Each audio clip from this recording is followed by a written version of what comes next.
Bueno, pues lo más importante desde luego es que se haga un curso de cómic en una universidad con el prestigio que tiene la Universidad Menéndez Pelayo y el eco mediático que suscita.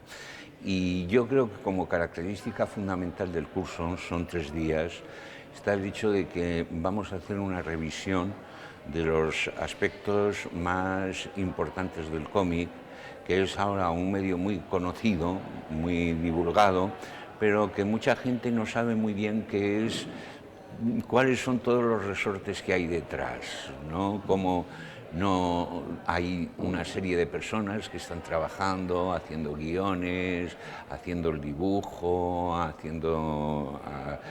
dando los colores. Entonces lo hemos dividido en 3 sesiones. Una primera sesión que es un panorama histórico del cómic desde lo que podríamos decir sus antecedentes históricos más remotos hasta las tendencias más modernas, hechas ya para distribuir online en los distintos países del mundo y centrándonos muy especialmente en España. En el segundo día hablaremos de los lenguajes. El cómic es un lenguaje que aparentemente es muy sencillo, los niños lo leen y se sienten muy atraídos por él, pero tiene sus mecanismos que son bastante difíciles de identificar. Para que sea tan simple, en realidad es mucho más para que sea tan simple a la lectura, es bastante complejo en la elaboración, ¿no? Y es lo que vamos a intentar explicar, cuáles son los factores que intervienen y cómo han ido evolucionando con el tiempo.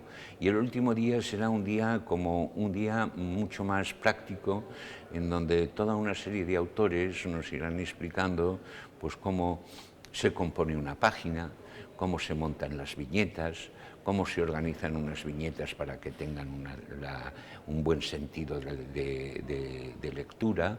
Es decir, que yo creo que a pesar de que son únicamente 3 días, pero son muy concentrados, vamos a tener una panorámica, una introducción para el que no conozca mucho el mundo del cómic, pero incluso para el que sea muy aficionado, en el que yo espero que todos aprendamos bastante. Sí, yo creo que, fíjate, yo incluso hasta te diría que las primeras historias que antes de escribir, se dice que la historia comienza con la escritura, cuando existen los primeros testimonios escritos. Pero yo te diría que quizá antes de la escritura surgen ya la pintura y encontramos grutas y paisajes donde hay un montón de inscripciones y testimonios de grupos humanos que estuvieron habitando allí y que nos dieron ya cuenta o hicieron un reflejo del mundo que les rodeaba, de los animales que cazaban, de la vida que llevaban, etc.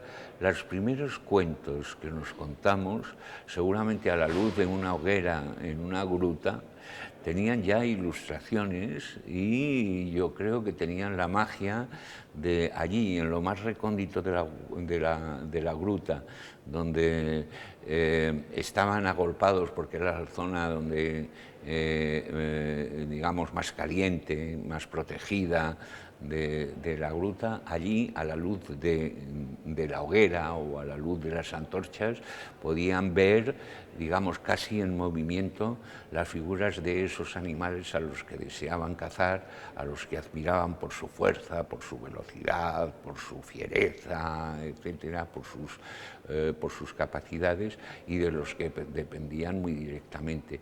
Muy seguramente muchas de esas primeras historias que nos contábamos los unos a los otros estaban relacionadas, como las historias que siempre nos seguimos contando, con los problemas de la época. Pero claro, el problema de la época no era la conexión del wifi, sino poder encontrar, digamos, la presa que les permitiera alimentarse e invocar seguramente las fuerzas que les facilitaran el acceso para ese tipo de... Entonces, yo creo que desde empezamos a ser hombres, y yo de hecho considero que más que Homo sapiens, porque estamos demostrando que mucha sabiduría a veces no tenemos, yo creo que somos Homo fabulator, ¿no? Somos animales contadores de historias, fabuladores, contadores de historias. Yo creo que eso es lo que realmente nos diferencia del resto de las especies, y nuestra conciencia humana la adquirimos precisamente cuando con la palabra, y muy probablemente casi siempre con el apoyo de imágenes, nos empezamos a contar historias. Bueno, yo creo que el cómic es hoy en día estamos muy solicitados por muchas formas narrativas que utilizan la imagen, ¿no? Es decir, tenemos quizá, para algunos les pueden resultar más atractivas, fórmulas como el cine, como el videojuego, como la animación, como la televisión, en donde la mayor parte de las historias, o casi todas las historias que se nos cuentan, utilizan la imagen. Imagen dibujada en el cine de animación o imagen grabada con actores y todo eso. Sin embargo, el cómic sigue siendo el único medio narrativo visual impreso, en papel. Es decir, y que eso le proporciona toda una serie de ventajas. En primer lugar, es un objeto. Es un objeto que, digamos, puede satisfacer incluso nuestros caprichos, nuestras ansias más o menos fetichistas. Una película, un videojuego, se actualiza en la pantalla y desaparece, ¿no? Pero el objeto que te ofrece el cómic ya es un elemento diferenciador. Por otra parte, está hecho y está dibujado de manera artesanal, es decir, que lo hagamos a mano, que utilicemos el ordenador ahí detrás, y de momento, hasta que la IA no nos desaloje a todos desde la inteligencia artificial, no interfiera, está hecho, digamos, por grandes dibujantes y grandes narradores que son los guionistas, y que te permiten hacer unos dibujos con una dimensión gráfica y yo diría plástica extraordinariamente bella. El libro sigue siendo una máquina extraordinariamente eficaz que te permite ir hacia adelante, hacia detrás, hacia atrás, jugar con la página, con la doble página, te permite toda una serie de recursos que, por ejemplo, la pantalla es como si fuera una viñeta siempre del mismo tamaño.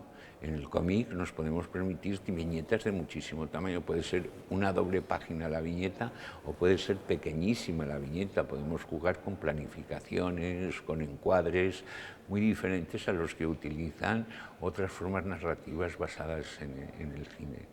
Y luego yo creo que en la medida en la que es un objeto y es nuestro objeto y forma parte de nuestro entorno, en nuestra biblioteca, adquirimos un vínculo de relación que no lo mantenemos con una película que se queda en nuestro recuerdo, que la vemos, que la podemos comentar con nuestros amigos, pero que no nos pertenece, no forma parte de nuestra biblioteca, Entonces esa yo diría que es la mayor diferencia, la mayor virtud, y yo creo que lo que fundamentalmente nos atrae a tantos aficionados, que cada vez hay más al mundo del cómic.